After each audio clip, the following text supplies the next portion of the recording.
So hi everyone, I hope you all are doing great. और मैं भी एकदम बढ़िया हूँ।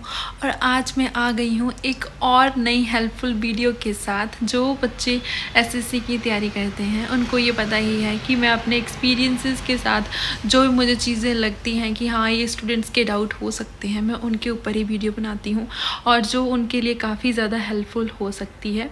आज की ये मेरी वीडियो रिवीजन के ऊपर है, क्योंकि कई स्टूडेंट्स को सारा सिलेबस करने में इतनी दिक्कत नहीं आती जितनी रिवीजन करने में आती है।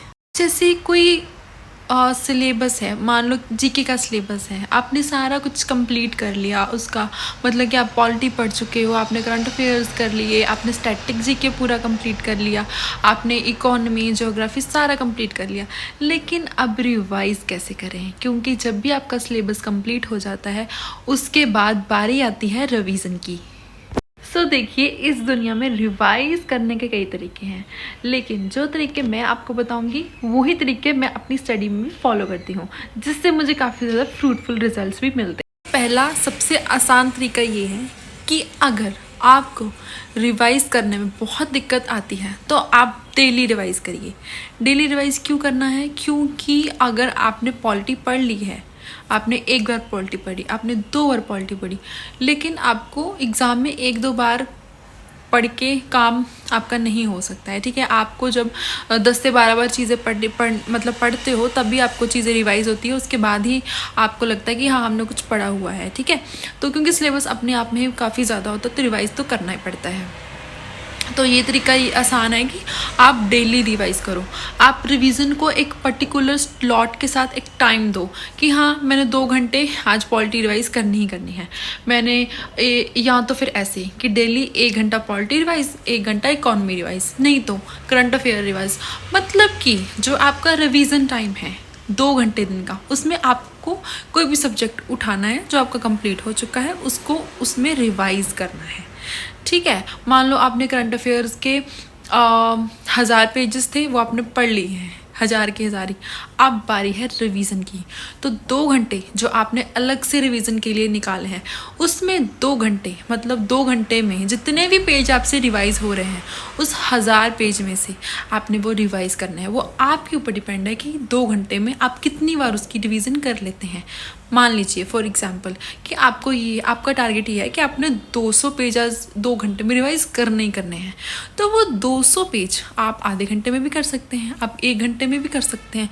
मान लो आपके 200 पेज 1 घंटे में हो गए तो 1 घंटा तो आपके पास बच गया ना। 200 पेज वो दोबारा रिवाइज करिए और रिवीजन का आप लिखिए कि आपने 1 बार रिवाइज करा, 2 बार रिवाइज करा, 3 बार रिवाइज करा, मतलब कि उसको आपको लिखना भी होता है रिवीजन को। अगर आप उसको लिख ही नहीं रहे तो आपको क्या पता आपने कितनी बार रिवाइज कर लिया है।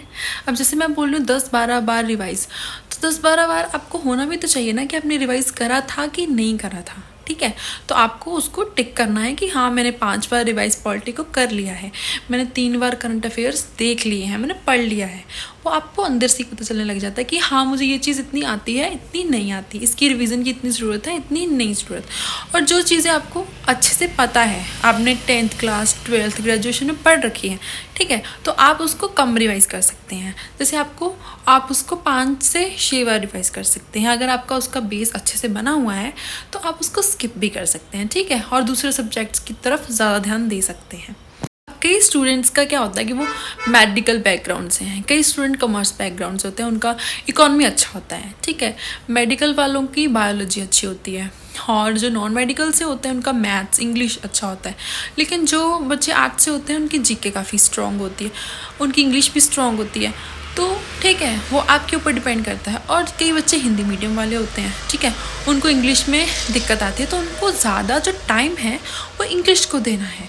अगर किसी बच्चे को मैथ में दिक्कत आ रही है तो आपको रिवीजन में मैथ करना है, वो आप स्किप नहीं कर सकते हो। और अगर आप ये सोचते हो ना कि मैं वीक में 1 बार रिवाइज़ करूँगा, तो 1 बार रिवाइज़ करने में देखो आप कितना पीछे जा रहे हो उस बच्चे से जो स्टूडेंट हर दिन रिवाइज़ कर रहा है, उससे कितना पीछे चले जा रहे हो, है ना। तो आपकी रिज़ल्ट के ऊपर ही फिर इफ़ेक्ट पड़ेगा उस चीज़ का। तो आपको डेली रिवाइज़ करना चाहिए। हाँ, अगर आपको लगता है कि मैं डेली रिवाइज़ नहीं कर सकती या नहीं कर सकता, मुझे बाकी सब्जेक्ट्स पढ़ने होते हैं और 2 घंटे मैं रिवीजन के लिए नहीं दे सकता या दे सकती, तो आपके लिए एक ये भी चीज़ है कि आप ऐसा करिए, आप एक दिन निश्चित करिए, फिक्स करिए, ठीक है, कि अगर आपको वेडनेसडे को रिवाइज़ करना है तो आपको सिर्फ उस दिन पूरा दिन 8-9 घंटे सिर्फ रिवाइज़ ही करना है, ठीक है, कुछ नया नहीं पढ़ना है, उसमें सिर्फ आपको रिवीजन ही करनी है, ठीक है। क्योंकि अगर कोई बच्चा 2 घंटे रिवाइज़ कर रहा है तो वो डेली कर रहा है रिवाइज़, तो एक दिन में आप भी 8 से 9 घंटे रिवाइज़ करिए, तो आप उससे पीछे नहीं जाओगे क्योंकि आपने भी 8-9 घंटे रिवाइज़ करा है, ठीक है। तो आप ऐसा भी कर सकते हो, वो आपके ऊपर डिपेंड है, क्योंकि हर एक का अपना एक पढ़ने का तरीका होता है, हम किसी के ऊपर थोप नहीं सकते कि आपको पैसे करना है, क्योंकि अगर हम किसी को कॉपी करने लग जाते हैं तो हमारी खुद की क्रिएटिविटी जो हम इस एग्ज़ाम में अच्छा कर सकते हैं तो वो ख़त्म हो जाती है। तो हमें अपने से ही शेड्यूल बनाना है, अपनी ही क्रिएटिविटी को देखना है, अपना ही देखना है कि हमारे में क्या वीक पॉइंट है, क्या हमारा प्लस पॉइंट है, उसके ऊपर काम करना है, ठीक है। तो आप डेली भी रिवाइज़ कर सकते हो, आप वीकली भी रिवाइज़ कर सकते हो। हाँ, अगर आप वीकली एक दिन रिवाइज कर रहे हो तो आपको 8 से 9 घंटे सिर्फ रिवीजन ही करना है, और जो बच्चे डेली कर रहे हैं रिवीजन उनको सिर्फ 2 से 3 घंटे ही देने हैं। आई होप कि आपको ये मेरी वीडियो काफ़ी ज़्यादा यूज़फुल लगी हो। अगर आपको इतनी सी भी मेरी वीडियो अच्छी लगी हो, यूज़फुल लगी हो, फ्रूटफुल लगी हो, अगर आपको लगा हो कि हाँ हम इस तरीके से रिवाइज़ कर सकते हैं, तो please like, share and subscribe my channel. Thank you so much.